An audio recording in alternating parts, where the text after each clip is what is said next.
Hello friends, study hub में आपका स्वागत है। आज हम लोग विश्व भूगोल का ही क्विक रिवीजन करने वाले, ये पार्ट 2 है। इसका ये 3 लेक्चर में ये खत्म हो जाएगा, ठीक। आप ये क्विक रिवीजन विश्व भूगोल का, ठीक। इसके बाद अब चालू करने वाले साइंस का पोर्शन। साइंस में फिजिक्स देखेंगे और ये साइंस का पोर्शन खत्म हो जाएगा, तब इंडियन इकोनॉमी का क्विक रिवीजन कर लेंगे, ठीक। तो ऐसे करके लगभग सारे जीएस के टॉपिक कवर हो जाएंगे। तो चलिए चालू करते हैं बिना कुछ देर किए हुए, ठीक। और ये आप जब रिवीजन करते हैं तो ये जैसे भूगोल का सेक्शन है वो ये थोड़ा हार्ड होता है, तो आप अगर मैप का जो बात होता है तो आप साथ में मैप लेके बैठिए, या पीछे वाला भूल गए हैं, रिकॉल नहीं कर पा रहे रेगुलर क्लास वाला कोई बात, तो आप कॉपी लेके बैठिए। जो रेगुलर क्लास में आप लिखे होंगे, जो नोट्स सर बनवाए होंगे वो लेके बैठेंगे तो ज्यादा बेहतर इस क्लास का फायदा होगा रिविजन करने में, ठीक। चलिए चालू करते हैं। ब्लॉक तो कल जहां से अंत किए थे उससे आगे से आज शुरू कर रहे हैं, ठीक। तो कल देख लिए थे पर्वत कौन सा कहाँ पे है, किसको क्या कहा जाता है, ठीक। तो आज देखिए जैसे ब्लॉक पर पूछा जाता है ना ऐसे क्वेश्चन कि निम्नलिखितों पर विचार कीजिए और विचार कीजिए कौन से ब्लॉक पर्वत के उदाहरण है। पूछे जाते हैं कि नहीं, कौन से अवशिष्ट पर्वत के उदाहरण नहीं है, ऐसे करके पूछे जाते हैं। आप क्वेश्चन बना रहे होंगे तो समझ रहे होंगे हम क्या बोलना चाह रहे हैं और क्या बोल रहे हैं, है कि नहीं। तो देखिए ब्लॉक पर्वत, तो पहले आप लोगों को सर बताए होंगे ब्लॉक पर्वत इसे हॉर्स्ट भी कहा जाता है, ठीक। हॉर्स्ट। तो देखिए अगर ये देखिए ये संपीडन या भ्रंशन के कारण, संपीडन या भ्रंशन के कारण उस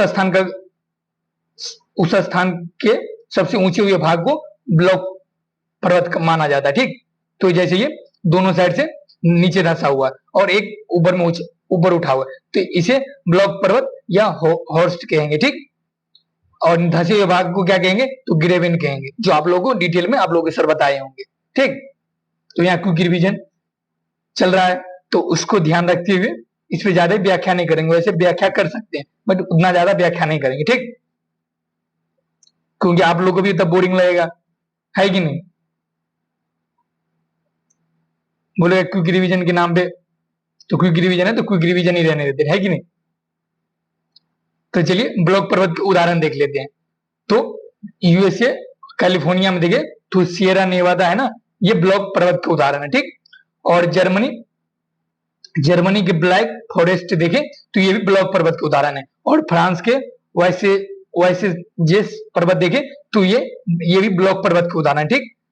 और साल्ट रेंज पाकिस्तान का वो ये भी ब्लॉक पर्वत के उदाहरण है। और वासेज रेंज ये यूएसए का, ये भी ब्लॉक पर्वत के उदाहरण है। तो ये 5-6 याद रहेंगे, तो उस ऑप्शन में ये 5-6 दिखे तो याद आ जाएगा कि ये ब्लॉक पर्वत में देखे थे। और अवशिष्ट पर्वत आप लोग सर बताए होंगे अवशिष्ट पर्वत के बारे में कि ये लाए गए अवशिष्टों, मतलब लाए गए अवशेषों से बना ये पर्वत है।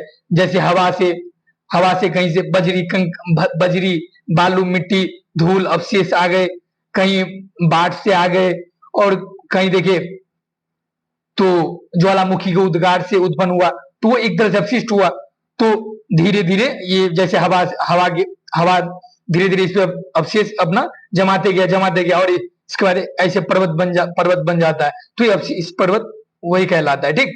तो ये देखें तो भारत में देखें तो भारत में अरावली पर्वत हुआ, ठीक। ये अवशिष्ट पर्वत के उदाहरण है। किसके उदाहरण है, तो अवशिष्ट पर्वत के उदाहरण है।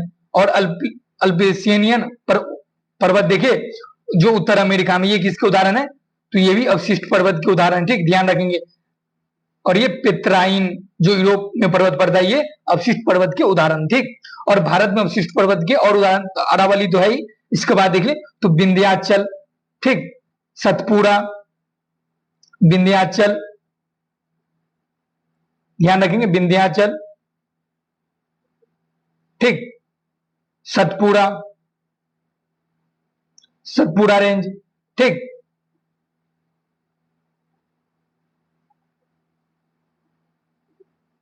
सतपुड़ा रेंज हुआ। इसके बाद महादेव रेंज, ठीक। इसके बाद देखिए तो पारसनाथ, ठीक, ये भी अवशिष्ट पर्वत के उदाहरण है पारसनाथ और अंत में राजमहल की पहाड़ी। ठीक, राजमहल की पहाड़ी। ठीक, तो ये ध्यान रखेंगे। ये सारी डिटेल आपके नोट्स में होंगे, एग्जाम भी रेगुलर क्लास आप लोग किए होंगे। तो ये देख लेते विश्व की सर्वाधिक लंबी पर्वत श्रेणियां की लंबाई। अगर फैक्चुअल इन्फॉर्मेशन के लिए क्वेश्चन अगर एग्जामिनर बनाना चाहे तो बना सकता है। तो ये अपना काम था जानना, आप जान लेते हैं। ठीक, तो एंडीज पर्वत कहां पे भाई? तो ये दक्षिण अमेरिका में, बताइए है कि नहीं। और इसकी लगभग ऊंचाई देखें तो 7200 किलोमीटर है। ठीक, और रॉकी पर्वत कहां है? तो ये उत्तरी अमेरिका में, जिसकी ऊंचाई देखें तो 4800 किलोमीटर है। और हिमालय कहां है?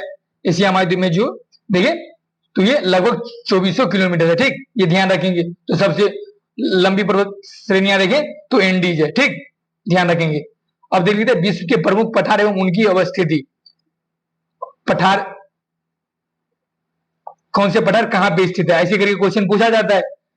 निम्नलिखित में विचार कीजिए और 4 क्रम मिलाने के लिए दे दे, या एक ए बी सी डी करके ऐसे करके एक साइड 1 2 3 करके दे देता है क्वेश्चन। तो ऐसे करके ये क्वेश्चन दो तरीके से क्वेश्चन बनाया जा सकता है। तो अगर आप ये फ्लो चार्ट के माध्यम से देखे रहेंगे तो वहां याद आ सकता है। ठीक, ये शान पठार कहां पे स्थित है? तो म्यांमार में स्थित है। ठीक, ध्यान रखेंगे। पोतवार पठार कहां पे? तो पाकिस्तान में। पीडमांट पठार कहां पे? तो यूएसए में। पठार की ऊंचाई ऐसे करके नहीं होता, सपाट होती है। ठीक, पठार की ऊंचाई सपाट होती है, न कि नुकीली। पाइटोगोनिया का पठार देखें तो दक्षिण अमेरिका में है। ठीक, ओजार का पठार कहां पे? तो यूएसए में। ठीक, कोलंबिया का पठार यूएसए में। ठीक, तो अभी तक देख ले तो यूएसए में पीडमाउंट पठार है, ओजार्क पठार है और कोलंबिया का पठार है। ठीक, और दक्षिण अमेरिका में पैटागोनिया का पठार, याद रखेंगे। और पामीर का पठार संसार की छत जिसे कहा जाता है, ये कहां पे है? पामीर का पठार जिसे संसार की छत कहा जाता है, ये कहां पे बताइए? मध्य एशिया की दक्षिणी सीमा पे। कहां पे? तो मध्य एशिया की दक्षिणी सीमा पे, ध्यान रखेंगे। ये देखिए मेसिएटा पठार कहां पे? तो स्पेन में, जो अरेबियन प्रायद्वीप पर स्थित है। ठीक, और चियापास पठार कहां पे? तो मैक्सिको में है। ठीक, ध्यान रखेंगे। और अबिसिनिया पठार कहां पे? इथोपिया तथा सोमालिया के सीमा पे। ठीक, तो ये ध्यान रखेंगे, इथोपिया या सोमालिया के सीमा पे। अंतोलिया का पठार कहां पे? तो ये तुर्की में है। ठीक, ध्यान रखेंगे। और ग्रेट बेसिन का पठार कहां पे? तो यूएसए, कोलंबिया एवं कोलोरेडो नदी के मध्य। ग्रेट बेसिन का पठार कहां पे? तो ये अवशेष से बना हुआ पठार है, क्योंकि नदियों के द्वारा लाए गए अवशेष से ये बना होगा पठार। तो अगर सोचे तो ये ऐसे करके अगर वहां दे तो वहां सोच के आंसर दे सकते हैं। ठीक, अब विश्व की प्रमुख घाटी देखे कहां पे स्थित है, ये भी ऐसे ही क्वेश्चन बनाएगा। एक साइड घाटी, एक साइड अवस्थित स्थान दे देगा, और एक side A B C D लिख देगा और 1 2 3 लिख देगा और मिलान करने के लिए दे देगा। ठीक, तो वही करते रह जाएंगे। जब ये पता रहेगा तो सही करके सही हो जाएगा, है कि नहीं। तो स्वात घाटी देखे तो ये कहां पे? तो ये पाकिस्तान में है। ठीक, और डेथ वैली की घाटी कहां पे? तो कैलिफोर्निया यूएसए में। ठीक, पंजशीर की घाटी कहां पे? उत्तर पूर्व अफगानिस्तान में, जो काबुल के उत्तर में हुआ। ठीक, तो ये तो उत्तर पूर्व अफगानिस्तान। वैसे वो अगर विशेष रूप से अगर फोकस करके पूछेगा तो ये अगर फंसाना चाहे तो ऐसे करके पूछ सकता है कि पंजशीर घाटी अफगानिस्तान के कहां पे स्थित है? काबुल के उत्तर में, काबुल के दक्षिण में, काबुल के पूर्व में, काबुल के पश्चिम में। कहीं भी उत्तर पश्चिम दक्षिण कहीं भी घुमा सकता है बच्चे को, है कि नहीं। एग्जामिनर का मन भाई, तो इसीलिए ये भी ब्रैकेट में लिखा हुआ लिख दिए हैं। ठीक, टेलर की घाटी देखिए, टेलर की घाटी कहां पे? तो अंटार्कटिका में है। ठीक, सिलिकॉन वैली की घाटी कहां पे? कैलिफोर्निया यूएसए में। राजाओं की घाटी कहां पे? मिस्र में। ठीक, ध्यान रखेंगे। अब देख लेते हैं कि डेथ वैली मृतिक घाटी के बारे में। ठीक, ये रिफ्ट वैली के उदाहरण है। ये इसे मृत घाटी भी कहा जाता है। ठीक, मतलब अब इसे कोई भी उद्गार नहीं होता, पूरे शांत हो चुका है, मतलब मरा हुआ जिसे कहते हैं ना, वैसा घाटी हो गया। ठीक, तो ये मृतक घाटी कहलाता है डेथ वैली, इसीलिए नाम ये डेथ वैली लिखा हुआ। ये रिफ्ट वैली का उदाहरण है, ये कैलिफोर्निया में स्थित है। ठीक, यूएसए के मोजावे और रेगिस्तान में डेथ वैली नेशनल पार्क, इसका स्थान देखिए तो यूएसए के मोजावे रेगिस्तान में डेथ वैली नेशनल पार्क में है। ठीक, इसका अन्य नाम देखें तो ये इसे शैतान का गोल्फ कोर्स कहा जाता है। इसका किसका नाम शैतान, किस घाटी या वैली का नाम शैतान का गोल्फ कोर्स कहलाता है? तो डेथ वैली या मृतक घाटी। ठीक, ध्यान रखेंगे ये सूक्ष्म घाटी है, क्योंकि ये रेगिस्तान के क्षेत्र में तो ये सूक्ष्म घाटी है। ठीक, तो ऐसे करके इसके विशेषता के बारे में अगर पूछे तो एक तरह से विशेषता हो गया। तो विशेषता के बारे में अगर पूछे तो वहां दे देगा कि ये आर्द्र घाटी है, जबकि ये सूक्ष्म घाटी है। ठीक, ध्यान रखेंगे। अब देखिए ग्रेट आर्टिजन बेसिन के बारे में अगर जाने तो ऑस्ट्रेलिया के शुष्क एवं अर्धशुष्क क्षेत्र में ये पाया जाता है। ठीक, और ये देखिए तो ग्रेट डिवाइडिंग रेंज एवं मध्यवर्ती उच्च भूमि के मध्य पाए जाने वाला ये ग्रेट आर्टिजन बेसिन है। ठीक, ये ऑस्ट्रेलिया, ध्यान रखेंगे कहां पे? ऑस्ट्रेलिया में। और ये देखिए ग्रेट बेसिन, तो ये यूएसए के ग्रेट बेसिन मरुस्थल में है। ठीक, और ये देखिए रॉकी पर्वत श्रेणी एवं सियरा नेवादा के मध्य में। तो ग्रेट बेसिन कहां पे स्थित है? तो आप मैप निकालिए। आप ये हम बता रहे हैं ना फ्लो चार्ट के माध्यम से, तो आप साथ में मैप रखिए तो बेहतर आप रिकॉल कर पाएंगे। सच बता रहे हैं। ठीक, तो आप देखिए वहां मैप निकाले, आप देखिए कि यूएसए ग्रेट बेसिन मरुस्थल के पास ग्रेट बेसिन होगा। ठीक, और ये देखिए ग्रेट बेसिन रॉकी पर्वत श्रेणी एवं सियरा नेवादा के मध्य स्थित होगा। ठीक, तो ये ध्यान रखिए। ये अब देख लेते हैं। अब बताइए कि अंधी घाटी पाई जाती है कहां पे? अंधी घाटी कहां पे पाई जाती है? तो ये देखिए तो एक मिनट पेन ले लेते हैं। ये कार्स्ट प्रदेश में पाया जाता है। ठीक, कौन से प्रदेश? तो कार्स्ट प्रदेश में। ठीक, तो ये ध्यान रखेंगे। फैक्चुअल इंफॉर्मेशन हो गया, है कि नहीं?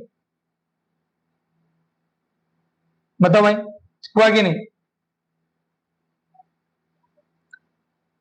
अब देखिए एशिया के मरुस्थल के बारे में देखिए।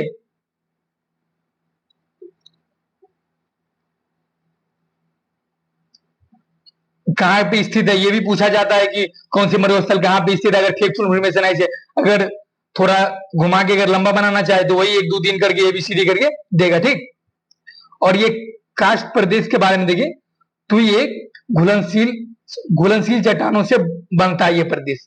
ठीक, मतलब दलदली वाला क्षेत्र, दलदली चट्टानों से बना हुआ क्षेत्र को कास्ट प्रदेश कहा जाता है। ठीक, ये ध्यान रखेंगे। अगर ये पूछ दे कि इसका तात्पर्य क्या हुआ, ठीक, तब इसका नामकरण देखें तो ये युगोस्लोवाकिया के कास्ट प्रदेश के नाम पर हुआ है। ठीक, युगोस्लोवाकिया, ठीक, ध्यान रखेंगे युगोस्लोवाकिया। अब देख लेते हैं कि मरुस्थल कौन से कहां पे स्थित है। तो इसके क्वेश्चन कैसे बनते हैं तो बताना नहीं पड़ेगा क्योंकि बता ही रहे हैं और आप घटना चक्र बना रहे हो। घटना चक्र बनाना मत भूलिएगा। क्वेश्चन बैंक एकदम प्रीवियस के जितने क्वेश्चन है सारे बना लेने और वो सारे क्वेश्चन के आंसर ना पता होने चाहिए। अगर उससे क्वेश्चन आए तो छूटना चाहिए क्योंकि वही बार वो उसी को अगर साइंस का पोर्शन अगर आप देखें ध्यान दे तो बार बार वैसे करके क्वेश्चन घुमा के पूछ देता है। एक बात और याद आया कि इस बीच में जब बीपीएससी पेपर देने से पहले जितने भी स्टेट पीसीएस का एग्जाम हुआ हो, ठीक, उसका क्वेश्चन अवश्य देख लीजिएगा। क्वेश्चन और आंसर सही व्याख्या अवश्य देख लीजिएगा क्वेश्चन बैंक से जरूर। आप देखिए अगर घटना चक्र बनाएंगे तो आप एनालाइज कर पा रहे होंगे कि वो ऐसे मतलब कहीं पिछले पूछा हुआ तो वो घुमाकर पूछ दे रहा है, आंसर वही होगा लेकिन शब्द घुमाकर पूछ दे रहा है, तो ये याद रखिए। ठीक, थार मरुस्थल के बारे में देखिए। थार मरुस्थल कहां पे? भारत एवं पाकिस्तान के बॉर्डर पे। ठीक, गोई मरुस्थल कहां पे? तो मंगोलिया एवं चाइना के बॉर्डर पे। टकला मकान कहां मरुस्थल कहां पे? तो चाइना में, चाइना में, चीन में। ठीक, काराकुम मरुस्थल कहां पे? तुर्कमेनिस्तान और कजाकिस्तान के बीच पड़ता है। ठीक, ये ध्यान रखें।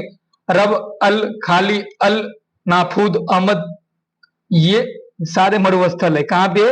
तो सऊदी अरब। ठीक, दस्त ए लूट दस्त ए कबीर मरुस्थल कहां पे? तो ईरान में स्थित है। ठीक, नेजेवे नेजेब मरुस्थल कहाँ पे? इजराइल में स्थित है। ठीक भाई, इजराइल तो अभी अंधाधुंध बमबारी किए जा रहा है किसी देश पे भाई, है कि नहीं? न्यूज देख रहे होंगे तो पता चल रहा होगा, है कि नहीं?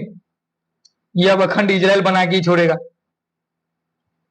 अफ्रीका के प्रमुख स्थल के बारे में देखें, मरुस्थल के बारे में अफ्रीका, और ये था एशिया, एशिया महाद्वीप के प्रमुख स्थल। अब देखें अफ्रीका महाद्वीप के प्रमुख मरुस्थल के बारे में देखें तो कालाहारी का मरुस्थल अवस्थित कहां कहां पे, मतलब कालाहारी मरुस्थल का विस्तार किस किस देश में है? एक तरह से ये तो बोत्सवाना, नामीबिया, दक्षिण अमेरिका में। ठीक, ये ध्यान रखेंगे। सारा मरुस्थल तो उत्तरी अफ्रीका, इसका विस्तार है। नाबीब मरुस्थल तो नामीबिया में। नूबियन तो सूडान, नूबियन नाबीब में, ध्यान रखें, कंफ्यूजन नहीं होना चाहिए। नाबीब नामीबिया में, नूबियन सूडान या इरिट्रिया के बीच। ठीक, अब उत्तरी अमेरिका के प्रमुख मरुस्थल देखें तो Mojave, Colorado, red desert, great basin, ये सारे मरुस्थल कहां पे? तो यूएसए में, उत्तरी अमेरिका के। ठीक, थॉम्पसन मरुस्थल कहां पे? तो कनाडा में। ठीक, सोनोरन चिहुआहुआ मरुस्थल कहां पे? ये क्वेश्चन देखे होंगे आप, जरूर देखे होंगे। तो ये यूएसए एवं मैक्सिको के बीच स्थित है ये मरुस्थल, मतलब इसका विस्तार यहां तक है। ठीक, और दक्षिण अमेरिका का प्रमुख स्थल देखें, मरुस्थल तो पैटागोनिया का मरुस्थल अर्जेंटीना चिली के बीच इसका विस्तार है। ठीक, अटकामा मरुस्थल चिली एवं पेरू के बीच, तो ध्यान रखेंगे अटकामा, चिली एवं पेरू। मैप में आप मैप निकाल के देखिए और मैप में वहां देखिए अटकामा मरुस्थल चिली और पेरू में इसका विस्तार है कि नहीं है। अटकामा मरुस्थल मतलब इससे जुड़े देश है कि नहीं है, आप देखिए मैप में। पैटागोनिया मरुस्थल अर्जेंटीना और चिली के बीच, चिली देखिए इसका विस्तार है कि नहीं है, मतलब इससे सटे देश है कि नहीं, पैटागोनिया मरुस्थल से सटे देश। ठीक, अब ऑस्ट्रेलिया के प्रमुख मरुस्थल देखें तो Simpson, great Victoria, great Sandy, Gibson, ये ऑस्ट्रेलिया के मरुस्थल है। आप ऑस्ट्रेलिया महाद्वीप में जाइए, वहां देखिए मैप में, वहां होगा। ठीक, मैं भी साथ में मैप रखा हूं इसलिए बोल रहा हूं। ठीक, मरुस्थल क्योंकि देखे रहेंगे मैप, देखेंगे ना तो आसपास की लोकेशन और भी देख लेंगे तो रिकॉल कर पाने में सहायता होगा। ठीक, मरुस्थल देखिए प्रमुख, मतलब महत्वपूर्ण तथ्य के रूप में मरुस्थल के बारे में, तो सर्वाधिक जनसंख्या वाला मरुस्थल थार मरुस्थल, जो कहां पे? एशिया महाद्वीप में। ठीक, सबसे बड़ा इतर ध्रुवीय मरुस्थल पूछ रहा है। ठीक, तो सहारा मरुस्थल। ठीक, ध्यान रखेंगे।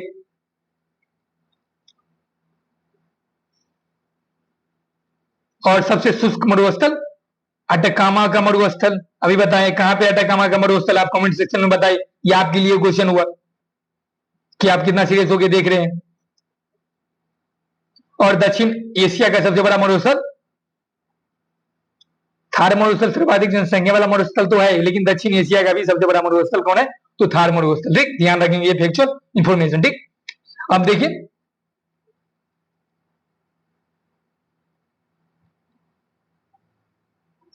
अब मैदान, उष्णकटिबंधीय घास के मैदान, शीतोष्णकटिबंधीय घास के मैदान।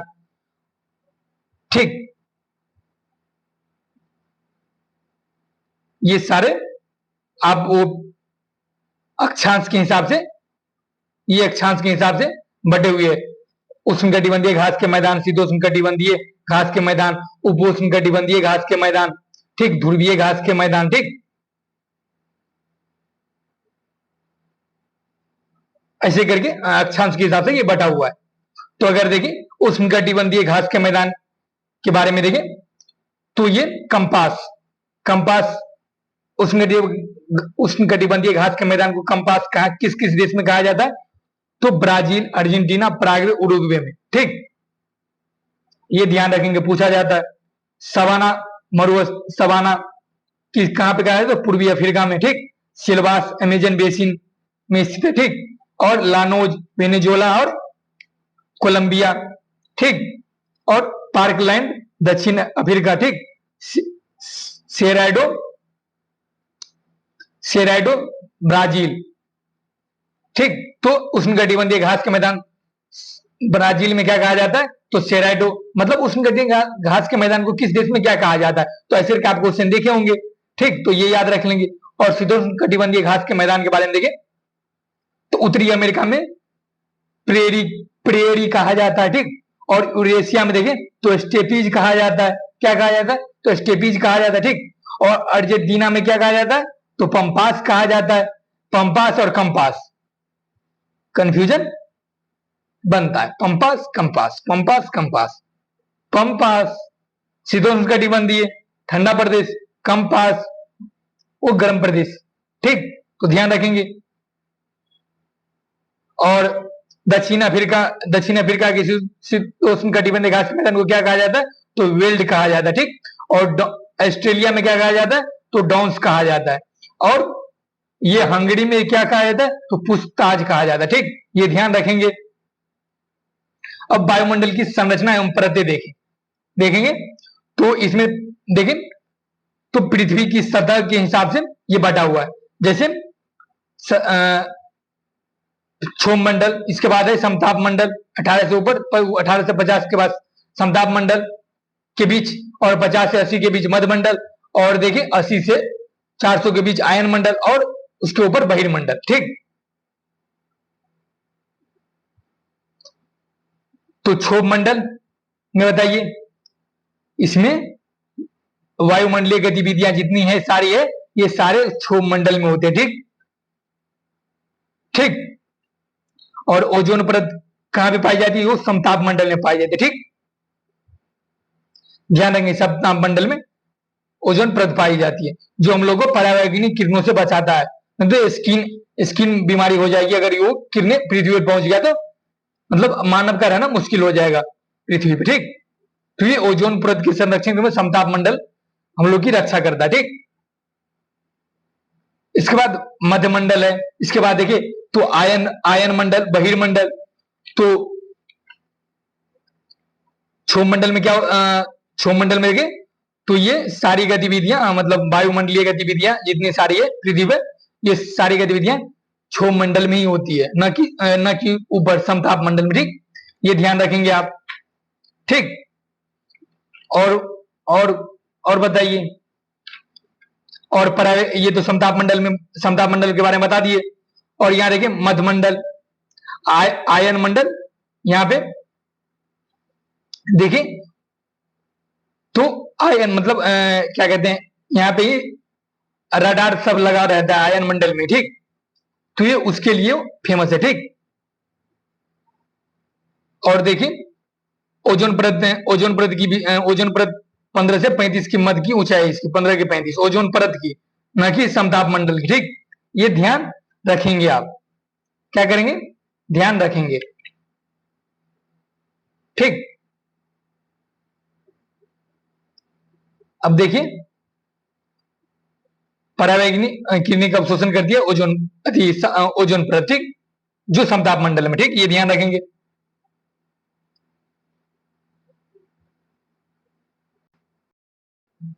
चलिए देखते हैं ओजोन समताप मंडल के बारे में। ये समताप मंडल में ही देखिए तो विमानों के लिए ये आदर्श स्थिति है समताप मंडल, ठीक। ये मध्य मंडल देखिए तो ये ठंडा क्षेत्र है, ठीक। और ये ठंडा क्षेत्र है, और इसमें देखिए तो उल्का पिंड जब आती है तो वायुमंडल में, तो यहीं आके जल जाती है, ठीक।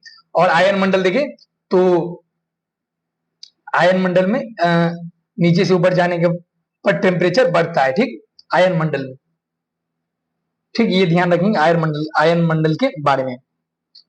और यहीं पे वो क्या कहते हैं रडार सिस्टम या जो भी अंतरिक्ष यंत्र होती है, यही आयन मंडल में प्रक्षेपित किया जाता है।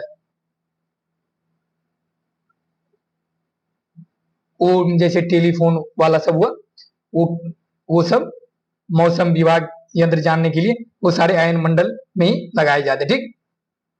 और बहिर्मंडल ये भी ठंडा क्षेत्र है, ठीक। ये नीचे से ऊपर जाने के पर टेम्परेचर घटता है इसमें, ये ध्यान रखेंगे।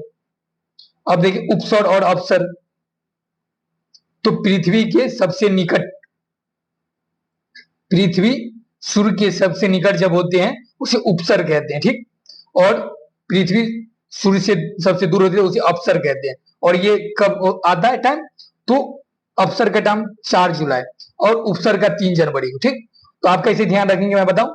अप मतलब ऊपर, अप मतलब ऊपर, हम जितना ऊपर जाएंगे मतलब पृथ्वी से दूर होते जाएंगे, तो दूर। अब मतलब ऊपर तो दूर, ठीक। तो बस एक याद रखेंगे, ठीक। तो इसे, और ये 4 जुलाई ऐसे करके याद रखेंगे। और 21 जून देखे तो उत्तरी गोलार्ध में सबसे बड़ा दिन एवं सबसे छोटी रात होती है। ये 21 जून को उत्तरी गोलार्ध में सबसे बड़ा दिन और सबसे छोटी रात क्यों होती है, क्योंकि सूर्य डायरेक्ट पड़ता है, ठीक, इसीलिए। और दक्षिणी गोलार्ध में सबसे छोटा दिन और सबसे बड़ी रात होती है, ठीक। और 22 दिसंबर को देखिए दक्षिणी गोलार्ध में सबसे बड़ा दिन और सबसे छोटी रात, ये डेट पूछता है 22 दिसंबर। और एक यहाँ अगर यही उल्टा दे तो कंफ्यूजन हो सकता है, ये ध्यान रखेंगे। और 22 दिसंबर को उत्तरी गोलार्ध में सबसे छोटा दिन और सबसे बड़ी रात। तब ना ठंडी में अपन लोग देखते हैं कि ये तिरछी सूर्य उत्तरी गोलार्ध में तब तिरछी पड़ने लगती है ठंडी में, ठीक। और गर्मी में सीधी पड़ती है, ये यही इसका कारण। और विषुव मतलब विश्व रेखा पे देखें तो 21 मार्च और 23 सितंबर को दोनों गोलार्धों में दिन और रात बराबर होता है। तो दिन रात बराबर दोनों गोलार्ध में कब होता है, तो 21 मार्च और 23 सितंबर का समय, ठीक। ये ध्यान रखेंगे। अब ये देखिए प्रमुख वायु दाब पेटियां, ठीक। तो आप लोग ये पूछा जा सकता है कि क्या तापजन्य पेटी कौन सी है, ठीक, गतिजन्य पेटी कौन सी है, तो ये कैसे पता करेंगे, तो बताते हैं भाई। एक बात पीछे है कि हाँ ये पहले जान लेते कोरियोलिस बल के बारे में। ये जीरो डिग्री यहाँ है, ये विषुवत रेखा मान लेते हैं, ठीक। और इधर ये उत्तरी गोलार्ध हुआ और ये दक्षिणी गोलार्ध, ठीक। तो उत्तरी गोलार्ध में पवन की गति दाईं ओर होगी, किसके कारण, तो कोरियोलिस बल के कारण। ध्यान रखेंगे कोरियोलिस बल के कारण। और कोरियोलिस बल का न्यूनतम मान विषुवत रेखा पर और अधिकतम मान कहाँ होगा, तो ध्रुव पे। दो बात याद रखेंगे, ठीक। और पवनों की गति देखिए तो उत्तरी गोलार्ध में दाईं ओर होती है, कहाँ किस ओर होती है, तो दाईं ओर होती है, ठीक। ध्यान रखेंगे दाईं ओर होती है। और बताइए, और ये दक्षिणी गोलार्ध में देखें तो ये बाईं ओर होती है पवनों की गति, ठीक। ध्यान रखेंगे ये। अब यहां पे आते हैं भाई अपना ये 5 डिग्री से इधर चालू, ठीक। इधर आएंगे, इधर आए, ये भूमध्य रेखा सर बताएंगे कि विषुवत रेखा, ठीक। तो विषुवत रेखा जब टेम्परेचर बढ़ेगा तो ऊपर की ओर उठेगी, ऊपर की ओर उठेगी। तो आप देखिए 5 डिग्री पे जाइए, ये ऊपर की ओर उठ के यहां गया हुआ, ठीक। और उधर ये तापजन्य हुआ, ताप की वजह से ऊपर गया, ठीक। और ये गतिजन्य हुआ, उत्तर पूर्वी जिसे व्यापारिक पवन कहते हैं, वो उत्तर पूर्व से आ रहा है, इसीलिए इसे उत्तरी पूर्वी पवन या इसे व्यापारिक पवन कहते हैं, ठीक। और ये गतिजन्य है, ठीक। और यहाँ पूछा एक क्वेश्चन यहां से ऐसे बनेगा आपको, उपोष्ण उच्च दाब जो देखिए तो 30 से 35 उत्तरी अक्षांश पे है, तो इसे अश्व अक्षांश पेटी भी कहते हैं। तो इसे क्यों कहते हैं, जब उस टाइम व्यापारी जब जाते थे मतलब घोड़ा का व्यापार करने, तो जो जब जहाज सक्सेस नहीं कर पाता था तो वहां पे कुछ घोड़े को फेंक दिया जाता था समुद्र में, ठीक। तो इसीलिए इसका नाम अश्वक्षांश पेटी। तो ये 30 से 35 ये पूछा जाता है, ठीक। ये ध्यान रखिए। और पछुआ पवन किधर से किधर चलती है, तो ये देखिए तो किधर से किधर, तो दक्षिण से पश्चिम, दक्षिण पश्चिम से लेके उत्तर पूर्व की ओर ये पछुआ पवन चल रही है, ठीक। ये ध्यान रखेंगे, जिसे सनातन पवन भी कहते हैं, ठीक। और ये सब गतिजन्य है। और तापजन्य दो है, कौन कौन सा, तो उच्च वायु दाब पेटी और विषुवत रेखा वाला पेटी, ठीक। ये ध्यान रखेंगे। और ये सारे गतिजन्य अभिकेंद्रीय बल के कारण हो रहा है, ठीक। ये आप लोगों के सर क्विक रिवीजन का अधिक रेगुलर क्लास में सर आप लोगों को बताए होंगे, ठीक। और ऐसे ही दक्षिण में होगा उपोष्ण उच्च, ऐसे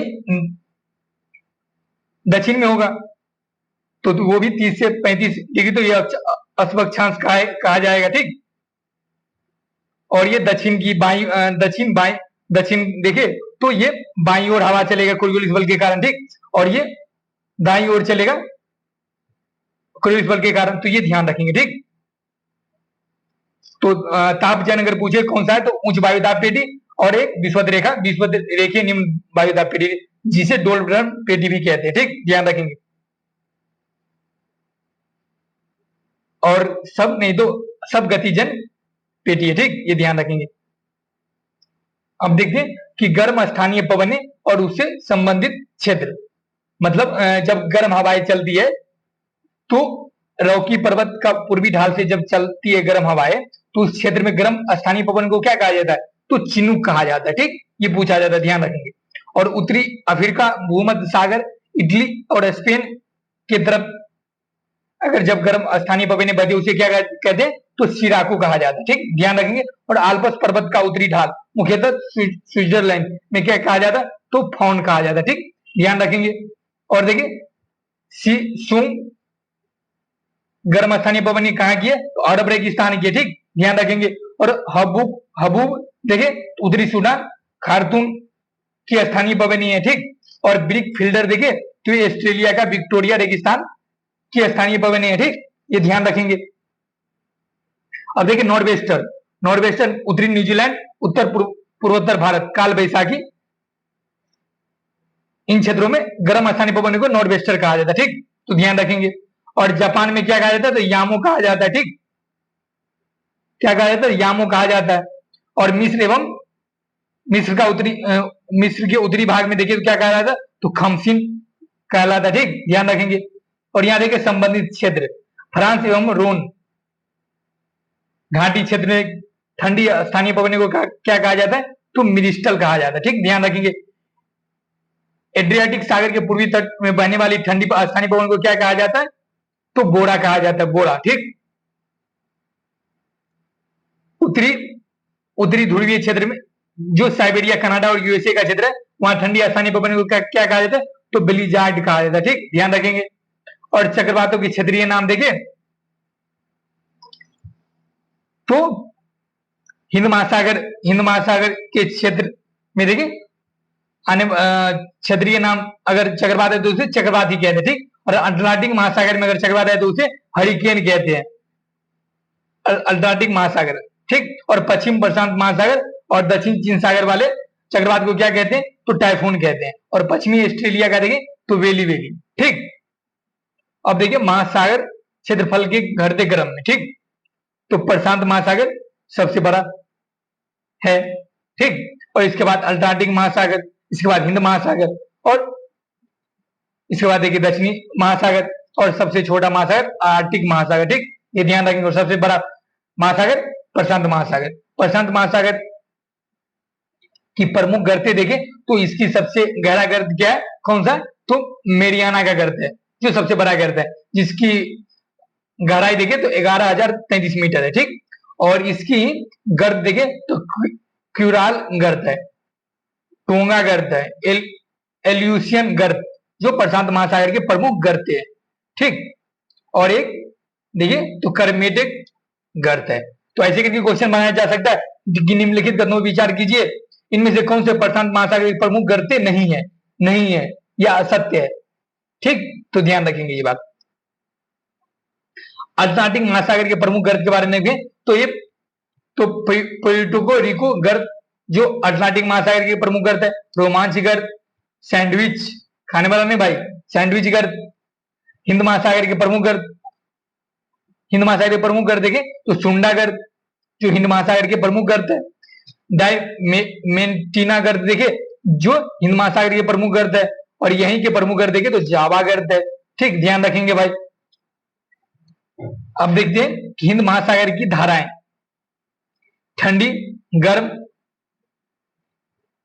ठीक, तो पश्चिम ऑस्ट्रेलिया धारा पश्चिम पवन के प्रवाह के कारण हिंद महासागर की चलने वाली हवाएं ठंडी होती है। किसके कारण, तो पश्चिमी ऑस्ट्रेलिया धारा या पछुआ प्रवाह के कारण, ठीक। और ये देखिए गर्म विषुवत रेखीय धारा के कारण अगुलहास धारा और मोजाम्बिक धारा, देखे तो ये हिंद महासागर की गर्म धारा है, ठीक। और ठंडी धाराएं पश्चिमी ऑस्ट्रेलिया की धारा और पछुआ पवन वाली धाराएं ठंडी है, ध्यान रखेंगे ये। और प्रशांत महासागर की प्रमुख धाराएं गर्म। पूछा जाता है निम्नलिखित कथनों पर विचार कीजिए, और आप विचार करने लगेंगे और विचार करके अगर गलत आंसर आए तो बहुत तकलीफ होता है कि नहीं भाई। तो पूछा जा सकता है ऐसे कि निम्नलिखित कथनों पर विचार कीजिए, कौन से प्रशांत महासागर की गर्म धाराएं हैं, ठीक, ऐसे करके पूछा जा सकता है कि नहीं। या ठंडी धाराएं नहीं है, ठीक। तो प्रशांत महासागर की गर्म धाराएं देखिए, उत्तर विषुवत रेखा धाराएं जो गर्म धाराएं, दक्षिण विषुवत रेखा धारा, क्रियोसियो धारा, सुसीमा धारा, एल्यूसियन धारा और पूर्वी ऑस्ट्रेलिया धारा जो गर्म धारा है प्रशांत महासागर। और प्रशांत महासागर की ठंडी धाराएं कौन सी है, तो क्यूराल धारा, आयोसिवो धारा, कैलिफोर्निया की धारा, पेरू या हम्बोल्ट की धारा, ये सारे ठंडी धाराएं प्रशांत महासागर, ठीक। और अल्टार्कटिक महासागर की गर्म धाराएं देखें तो उत्तर विषुवत रेखा धारा, दक्षिण विषुवत रेखा धारा, गल्फ स्ट्रीम, फ्लोरिडा धारा। आप एक बात ध्यान रखेंगे कि आपको ऑप्शन में ये उत्तरी विषुवत और दक्षिण विषुवत रेखा धारा नहीं दिया रहेगा, क्योंकि आप अनुमान से ही लगा लेंगे कि भाई वहां पे सूर्य की किरणें सीधे पड़ेगी विषुवत रेखा पे, तो वो गर्म धारा ही वहां पे उत्पन्न होगा, तो ये ऑप्शन उसमें देगा ही नहीं, ठीक। तो गल्फ स्ट्रीम की धारा गर्म होगा। आपको गल्फ सुन के लग रहा होगा गल्फ ठंडा, लेकिन गल्फ स्ट्रीम की धारा गर्म है, फ्लोरिडा की धारा गर्म है, नॉर्वे की धारा गर्म है, ब्राजील की धारा गर्म है, और इरामगत की धारा भी गर्म है, जो अल्टार्कटिक महासागर की प्रमुख धारा है। और यहाँ पे देखिए अल्टार्कटिक महासागर की ठंडी प्रमुख धाराएं तो लेब्राडोर की धारा, कनारी धारा, ठीक, ध्यान रखेंगे। और फॉकलैंड की धारा ठंडी धारा, बेगोवाला की धारा, तो ये भी ठंडी धारा है अल्टार्कटिक महासागर की। और दक्षिण अल्टार्कटिक धारा जो ठंडी धारा है, ठीक, ध्यान रखेंगे। अब देखते हैं काला सागर के सीमावर्ती देश। आप मैप निकालिए, काला सागर पे जाइए, ठीक, काला सागर की जगह पे जाइए, वहां देखिए काला सागर पे गए, वहां देखिए यूक्रेन है, काला सागर से सटा देश, रोमानिया है, होगा, देखिए जॉर्जिया है, होगा, तुर्की है, यूक्रेन रशिया का युद्ध अभी चल ही रहा है, तो ऐसे करके न्यूज में है ही कितने दिन से, तो अगर नहीं पूछा गया है तो पूछा जा सकता है। रूस है, देखिए, और बुल्गारिया होगा, ठीक। तो ऐसे करके क्वेश्चन पूछा है, निम्नलिखित कथनों पर विचार कीजिए, कौन से देश काला सागर से सीमा नहीं साझा करती है, और ये ऑप्शन दे देगा और इनमें से गलत होगा, कोई चूज करना होगा। और कैस्पियन सागर वाले क्षेत्र में जाइए, गए, वहां देखिए तुर्कमेनिस्तान, ये मध्य एशिया में जाइए कैस्पियन सागर देखने के लिए, तुर्कमेनिस्तान है, और वहां पे देखिए जो कैस्पियन सागर से सीमा साझा करता है कजाकिस्तान, रूस भी साझा कर रहा है, इधर ईरान भी साझा कर रहा है, ठीक, अजरबैजान साझा कर रहा है, ठीक, तो ये ध्यान रखेंगे।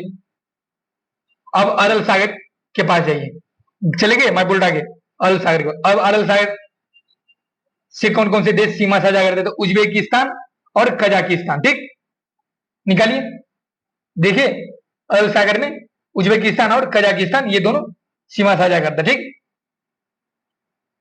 और तुर्की, अब जाइए, अब जानते हैं कि लवंता के बारे में, ठीक, लवंता के बारे में जानते हैं। तो ये पूछ देता है कि सर्वाधिक लवंता वाला क्षेत्र कौन सा है, कौन सा झील है, तो इन सारे में आपको क्या, इन सारे में परसेंटेज लिखा हुआ है, और लवंता को प्रति हजार में व्यक्त किया जाता है, ठीक, प्रति हजार में लवंता को व्यक्त किया जाता है, ठीक, ध्यान रखेंगे। तो देखिए तुर्की वॉन झील की लवंता सर्वाधिक होती है, इसके बाद देखिए तो मृत सागर की होती है, इसके बाद देखिए तो यूएसए की ग्रेट साल्ट झील की होती है, ठीक। तो वहां ऑप्शन अगर देखेंगे, अगर वॉन झील नहीं है तो वहां पे मृत सागर, क्योंकि मैंने घटना चक्र में क्वेश्चन बहुत सारे देखे थे कि वहां पे मृत सागर पहला ऑप्शन था, वहां पे वॉन झील नहीं होगा, इसीलिए उसका आंसर मृत सागर था, ठीक, ध्यान रखेंगे। अब देखते हैं मृत सागर की सीमावर्ती देश जाइए, इजराइल, अभी इजराइल वाला भी, इजराइल हमास वाला चल ही रहा है युद्ध, तो वहां से भी ये करंट में है, वहां भी पूछा था मृत सागर के सीमावर्ती देश, देखे तो वहां पे देखिए जॉर्डन और इजराइल साझा कर रहा है, जॉर्डन और इजराइल, ठीक। और विश्व की सबसे लंबी नदियां देखिए कौन सी है, नील नदी है या अमेजन नदी है या यांगत्सी नदी है या मिसिसिपी नदी है, बताइए भाई कौन सी नदी है। तो विश्व की सबसे लंबी नदी नील नदी, जो 6650 किलोमीटर तक फैला है, ठीक। ये दूसरे स्थान पे देखिए, अगर पहला दूसरा करके थे तो इसलिए देख लेते अमेजन नदी है, ठीक। इसके बाद देखिए तो यांगसी नदी है, इसके बाद देखिए तो मिसिसिपी नदी है, ठीक। आप कमेंट सेक्शन में बताइए कि नील नदी किस देश से प्रवाहित होकर जाती है, अमेजन नदी और ये मिसिसिपी नदी, ठीक। आप बताइए। और विश्व की सबसे लंबी नदी नील नदी, प्रवाह की दृष्टि से देखें सबसे बड़ी नदी तो अमेजन नदी, सबसे लंबी नदी नील नदी और लेकिन प्रवाह की दृष्टि से सबसे बड़ी नदी तो अमेजन नदी, ठीक, ध्यान रखेंगे। और यांगसी नदी के बारे में देखें, एशिया की सबसे लंबी नदी है, एशिया की सबसे लंबी नदी ये यांगसी नदी, ठीक, जो जिसकी लंबाई 6300 किलोमीटर, ठीक। और इसका आबाद क्षेत्र देखें तो ये इसका आबाद क्षेत्र चीन से है, ठीक। और मोहाना देखें तो प्रशांत महासागर है, ठीक। ये प्रशांत महासागर में जाकर गिरती है, चीन से निकले, ठीक।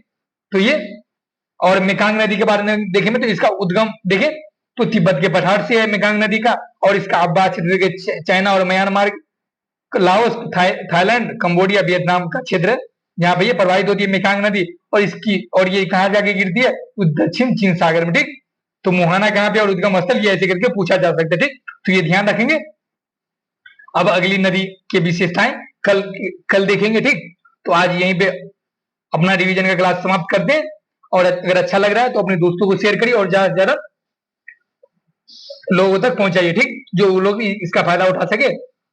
और एक बात, आप लोग 20% ऐसे लोग हैं जो वीडियो देख लेते हैं, सब्सक्राइब नहीं किए हुए अभी तक, बट वीडियो देख रहे हैं प्रॉपर। तो उन भाइयों से ये निवेदन है कि सब्सक्राइब करने में क्या जा रहा है, सब्सक्राइब कर लेना चाहिए आपको, ठीक, ताकि नोटिफिकेशन समय पे आ सके, ठीक। चलिए, धन्यवाद।